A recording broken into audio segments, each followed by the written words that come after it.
சத்தியமா நான் பண்ணல சார். தெரியும், எனக்கு தெரியும்யா. நீ அந்த பொண்ணு மேல எவ்வளவு பிரிய வச்சிருக்கன்றது எனக்கு தெரியும். இதை யாரு பண்ணாங்கன்னு தெரியும். பாவம் ஜோதிக்கு மூஞ்சி ஒரு சைடு ஃபுல்லா போயிடுச்சு.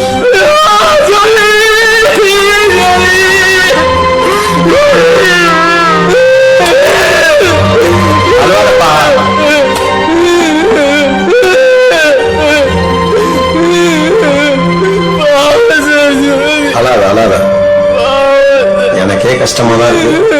ஆனா டாக்டர் என்ன சொல்றாங்கன்னா, அந்த முகத்துல ஆபரேஷன் பண்ணா அதை சரி பண்ணிடலாமா. அதுக்கு 10 லட்சம் ரூபாய்க்கு மேல செலவாகுமா.